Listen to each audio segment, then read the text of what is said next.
Hello everyone and welcome to making success. दोस्तों, आज हम EIM का जो लेसन 24 है आर.के. राजपूत में, उसका दूसरा लेक्चर लेकर आए हैं। ठीक है, इस बुक को बहुत जल्दी से एंड करते हैं हम लोग। चलिए क्वेश्चन को स्टार्ट करते हैं बिना टाइम गंवाए। पहला क्वेश्चन 51 नंबर क्वेश्चन बोल रहा है, which of the following device should be used for accurate measurement of low DC voltage. देखिए, accurate measurement of low DC voltage किसके लिए क्या करते हैं हम लोग? करते हैं DC पोटेंशियोमीटर। ठीक है, ऐसा होना चाहिए DC पोटेंशियोमीटर के लिए। ठीक है, it is required to measure the true open circuit EMF of battery. The best device DC potentiometer.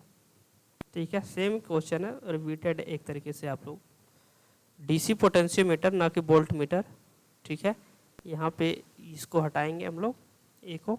ठीक है, क्या होगा ऑप्शन? यहाँ पे ऑप्शन आएगा यहाँ पे DC potentiometer. A voltage of about 200 volt can be measured. A voltage of about 200 volt can be measured, मतलब हम अबाउट कैन बी माप सकते हैं। तो 200 वोल्टेज तक मापने के लिए हम लोग DC पोटेंशियोमीटर इस conjunction with volt ratio box. ठीक है, डायरेक्ट बाय DC पोटेंशियोमीटर नहीं, conjunction with volt ratio box. A DC can be measured by, मतलब डायरेक्ट करंट को हम कैसे मेजर कर सकते हैं। एक DC है, उसको मेजर करना है, तो आप कैसे मेजर कर? DC potentiometer in conjunction with standard resistance. ठीक है, डायरेक्ट करंट को मेजर कर सकते हो। To measure a resistance with the help of a potentiometer, to measure a resistance with the help of potentiometer, it is not necessary to standardize the potentiometer. ठीक है, तो केवल to measure a resistance with the help of a potentiometer, it is not necessary to standardize the potentiometer. A phase shifting transformer is used in conjunction with, देखिए phase shifting transformer है, इसका इस्तेमाल conjunction के साथ किया करते हैं। ठीक है, किसके साथ करेंगे हम? कंजंक्शन के साथ। ठीक है, किसके साथ? वो हम करते हैं ड्राइस्टल पोटेंशियोमीटर। ठीक है, ड्राइस डेल पोटेंशियोमीटर। ठीक है, मतलब फेज शिफ्टिंग ट्रांसफार्मर का उपयोग कंजंक्शन विद ड्राइस्टल पोटेंशियोमीटर के साथ करते हैं। ठीक है, देखिए यहाँ पे बहुत ज़्यादा टफ क्वेश्चन नहीं है, एक तरीके से याद करना ज़्यादा है, समझना भी है। अभी वैसे क्वेश्चन आएंगे। बेसिकली ए पोटेंशियोमीटर ये डिवाइस फॉर, मतलब पोटेंशियोमीटर जो है डिवाइस किसके लिए होता है? बेसिकली जनरली पोटेंशियोमीटर डिवाइस किसके लिए होता है? वो आपका होता है, जैसे कंपेयरिंग टू वोल्टेज नहीं, potentiometer device for measuring A current. क्या आप पोटेंशियोमीटर से करंट माप सकते हो? पोटेंशियोमीटर का मतलब ही होता है ना यार कि वोल्टेज। ठीक है, जैसे V1 minus V2, this is potentiometer measure, not a current. मैंने टिक कर दिया, आपने मान लिया, ऐसा नहीं। इसीलिए आपको माइंड लगाना है। ठीक है, कंसेप्ट सॉल्व, आप कंसेप्ट जानोगे तभी तो माइंड लगाओगे। ठीक है, तो आंसर यहाँ पे क्या होगा? Comparing two voltages. Okay, in order to achieve high accuracy, in order to achieve high accuracy the side wire of potentiometer should be, तो आपको हाई एक्यूरेसी अचीव करने के लिए side of wire potentiometer should be कैसा होना चाहिए? High accuracy achieve करना है तो जितना लॉन्ग हो सके पोटेंशियोमीटर, ठीक है, उतना लॉन्ग किया जाए wire. To measure an AC voltage by using an AC potentiometer, ठीक है, it is desirable that the supply for the potentiometer in taken. देखिए AC वोल्ट को मापने के लिए AC पोटेंशियोमीटर का इस्तेमाल कर रहे हैं। ठीक है, बोल रहे हैं कि it is desirable that the supply for the potentiometer in the taken. ये डिजायरेबल बोल रहे हैं और इसके बाद पोटेंशियोमीटर इन टेकन। ठीक है, पोटेंशियोमीटर इन टेकन क्या यहाँ होगा? From the same source as the unknown voltage. ठीक है, सेम सोर्स से ले और अननोन वोल्टेज। नेक्स्ट क्वेश्चन पे चल रहा है 60 नंबर बोल रहा है the stator of phase shifting transformer, फिर फेज शिफ्टिंग ट्रांसफार्मर है, for use in conjunction with N AC potentiometer usually has a, मतलब फेज शिफ्टिंग है और with AC potentiometer, use in conjunction with AC potentiometer. अब ये single phase winding होगा, to phase winding होगा, three phase winding होगा, कि कोई भी हो सकता है इनमें से। तो क्या हो जाएगा यहाँ पे टू फेज, फेज शिफ्टिंग में टू फेज वाइंडिंग, ठीक है।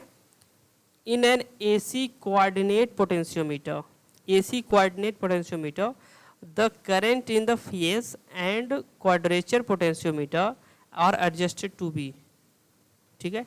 Quadrature potentiometer and current in the phase, ये कितने डिग्री का होता है, ठीक है। क्वेश्चन ये पूछ रहा है, सब बता दें कि इन दोनों के बीच का जो एंगल होता है ये 90 डिग्री होता है, तो out of phase by 90 degree. A universal LCR bridge, ठीक है, यूजेज मैक्सवेल ब्रिज कॉन्फ़िगरेशन, देखिए एलसीआर ब्रिज है, ठीक है, या आरएलसी ब्रिज आप जो भी बोलो, तो uses Maxwell bridge configuration for measurement inductance and De Sauty bridge measurement of capacitance, तो इसका इस्तेमाल पूछा है, ठीक है। तो मैक्सिमल ब्रिज कॉन्फ़िगरेशन है Maxwell Wien bridge for measurement inductance and modified the De Sauty bridge for measurement of capacitance, तो option B is correct.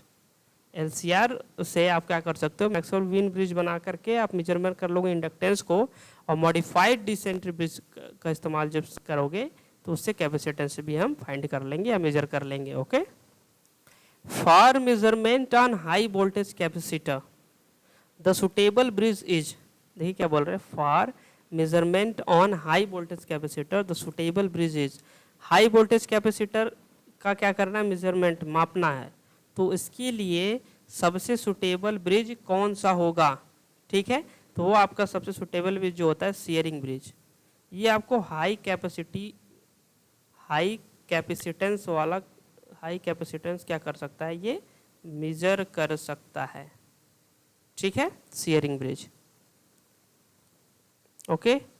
In an Anderson bridge the unknown inductance, Anderson unknown induction is measure in terms of, Anderson bridge में जो आपका unknown क्या है, inductance है, measure in terms of, किसके terms में हम मेजर करते हैं अननोन इंडक्टेंस को, तो हम करते हैं capacitance and resistance, non capacitance and resistance के टर्म्स में।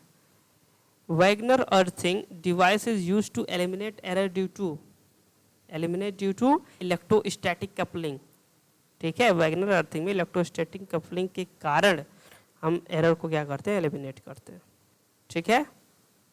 For measurement of mutual inductance, अब देखो एम का मेजरमेंट करना है, एल का तो हो गया भैया मैक्सवेल वीन ब्रिज से, अब हम एम का अगर करें, एम का, ठीक है, एल और एम में क्या फ़र्क होता है, एल और एम में क्या फ़र्क होता है, एल फाइंड हो तो एम कोएफिशिएंट ऑफ कपलिंग है मालूम है तो कर सकते हो, लेकिन ब्रिज कौन सा बनाओगे वो बनाते हैं हम लोग हैवी साइड ब्रिज, ठीक है, to find mutual induction, inductance बोलते हैं म्यूचुअल इंडक्टेंस, इंडक्शन तो एक आपका प्रक्रिया है। For measurement of inductance having high value, अब देखिए हाई वैल्यू इंडक्टेंस के लिए, हाई वैल्यू कैपेसिटेंस के लिए तो हमने बता दिया शेयरिंग ब्रिज, अब हाई वैल्यू इंडक्टेंस के लिए इसे बोलते हैं हे ब्रिज, इसे एल बहुत ज़्यादा वैल्यू होता है तब मेजर किया जाता है, ठीक है। और मैक्सवेल वीन ब्रिज से इंडक्टेंस निकालते हैं कम वैल्यू का। If the current in a capacitor leads the voltage bye 80 degree, ठीक है, करंट जो है लीड कर रही है कैपेसिटर में वो भी साला 80 डिग्री से, ठीक है। The loss angle of the capacitor is, तो लीड करनी चाहिए 90, लॉस एंगल हो गया 10 डिग्री, ठीक है, कितना डिग्री हो गया 10 डिग्री, ओके। कुछ टेक्निकल इशू आ गया था, ठीक है, कोई नहीं, चलते हैं। The Schering bridge, the potential of the detector above earth potential is, देखिए शेयरिंग ब्रिज से क्या नापते हैं हम लोग, हाई वैल्यू वाला कैपेसिटेंस, ठीक है। बोल रहा है कि the potential of the detector above earth potential is क्या हो जाएगा, ए फ्यू वोल्ट्स ओनली, ठीक है, मतलब बहुत ही कम, कुछ वोल्ट केवल रह जाएगा, ठीक है ना। To avoid the effect of stray magnetic field, stray में मतलब जो बिखरा हुआ मैग्नेटिक फील्ड है, in AC bridge we can use, उसके लिए हम लोग क्या यूज करते हैं, ठीक है, उसके लिए हम लोग यूज करते हैं magnetic screening, stray magnetic field को ख़त्म करने के लिए, ठीक है।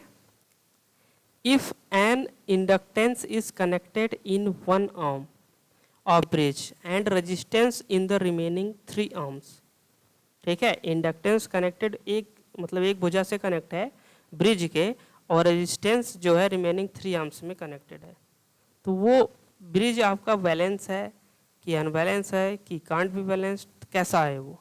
अच्छा एक बात बताइए, ये आपका मान लीजिए इंडक्टेंस कनेक्ट हो गया, ठीक है, फिर ये आपका रेजिस्टेंस हो गया, इससे भी रेजिस्टेंस ऐड कर दिया आप लोग, इससे भी ऐड कर दिए, तो क्या ये आपका बैलेंस है? नहीं ना, तो the bridge can't be balance. Power factor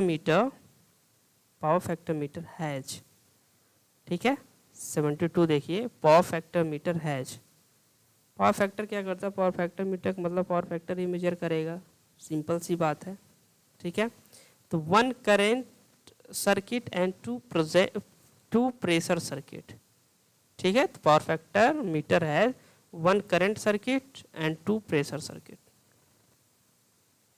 The 2 pressure coil of a single phase power factor meter have, the 2 pressure coil of a single phase power factor meter have, 2 pressure coil है single phase power factor meter have the same dimension and the same number of turns, ठीक है।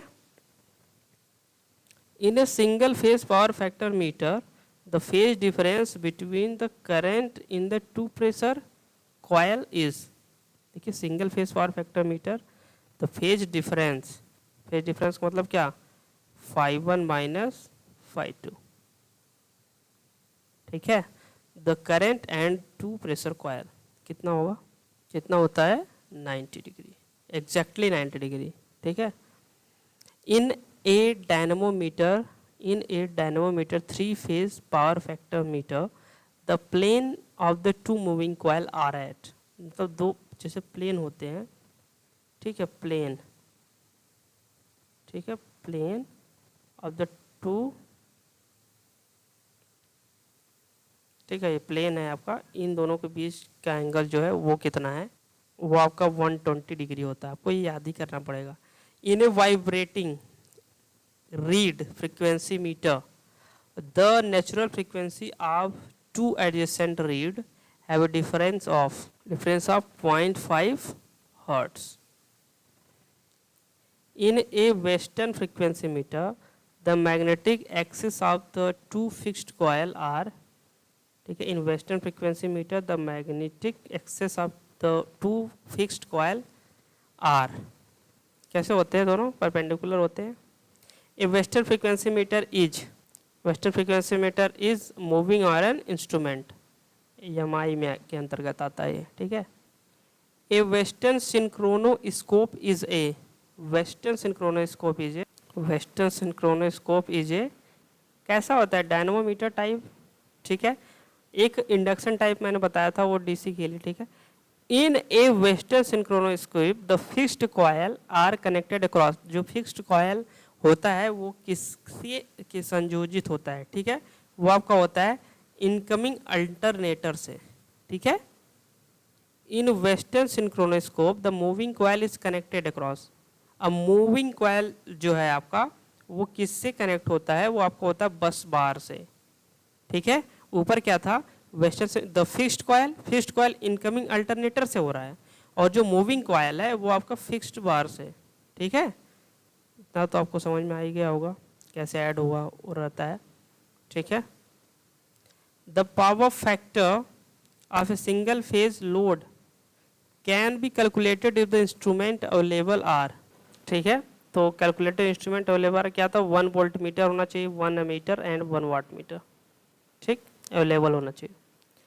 The desirable static characteristics of a measuring system are, देखिए static characteristics of measuring system, ठीक है, static characteristic measuring system, तो आपका accuracy, sensitivity, productivity या प्रोडक्टिबिलिटी, produce क्या है, रिप्रोड्यूसिबिलिटी आपका सिस्टम में होना चाहिए, मेजरिंग सिस्टम में।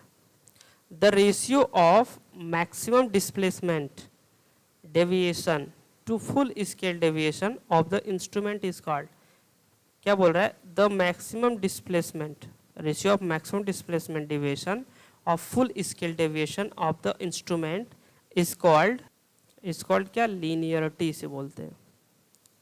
सिस्टमेटिक एरर आर, देखिए सिस्टमेटिक एरर किस टाइप का होता है, सिस्टमेटिक एरर की बात हो रही है यहाँ पे। सिस्टमेटिक एरर आपका जैसे इंस्ट्रूमेंटल एरर हो गया, एनवायरमेंटल एरर हो गया, ऑब्जर्वेशनल हो गया, तो ऑल ऑफ द अबव ये सभी सिस्टमेटिक एरर हैं, ठीक है। Standard register is made from, standard register is made from क्या होता है, manganin. Commonly use standard capacitor is, commonly use standard capacitor is क्या हो जाएगा इसका, concentric cylindrical type. Operating torque in a analog instrument are, किसके समान है, एनालॉग का मतलब समरूप होता है, ठीक है, किसके समरूप है ये आपको बताना है इसमें, ठीक है। किसी ये deflecting, control and damping.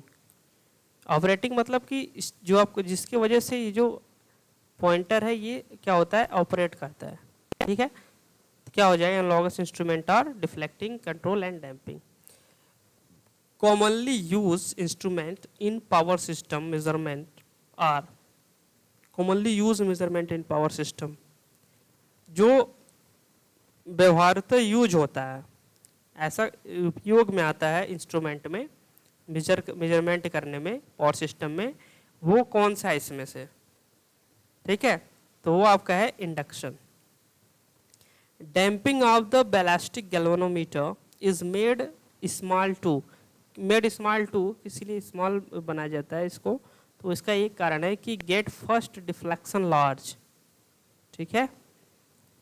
In an instrument has cramped scale for larger value, then it follows, तो कौन सा value, a logarithm. Volt box is a component of, किसका कंपोनेंट होता है बोल्ट बॉक्स, किसका होता है, extend voltage range.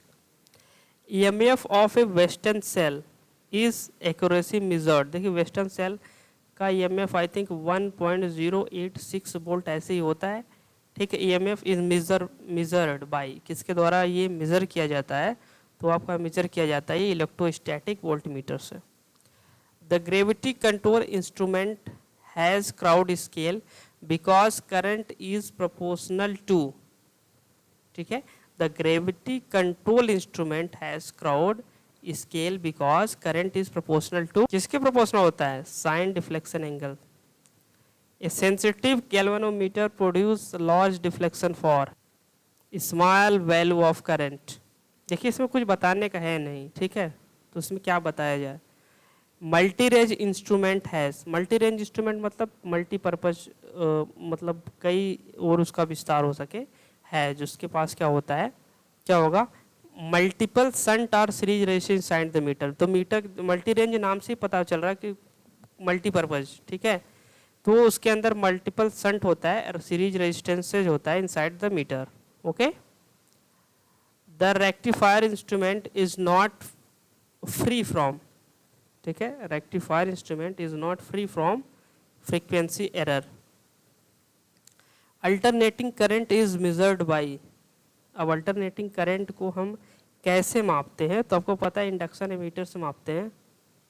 Most sensitive galvanometer is, सबसे सेंसिटिव गैल्वेनोमीटर इनमें से कौन सा है, सबसे सेंसिटिव गैल्वेनोमीटर ये होता है स्पॉट बैलिस्टिक गैल्वेनोमीटर, ठीक है। Instrument transformer are, instrument transformer CT and PT दोनों ही इंस्ट्रूमेंट ट्रांसफार्म होता है, तो 100 का क्या हो जाएगा आपका C, ठीक है। इंस्ट्रूमेंट ट्रांसफार्मर में हम दो ट्रांसफार्मर पढ़ते हैं, एक CT and PT। CT means current transformer, PT means potential transformer, ठीक है। तो दोस्तों आज की वीडियो में इतना ही, नेक्स्ट वीडियो में हम आपसे बहुत ही जल्दी मिलते हैं।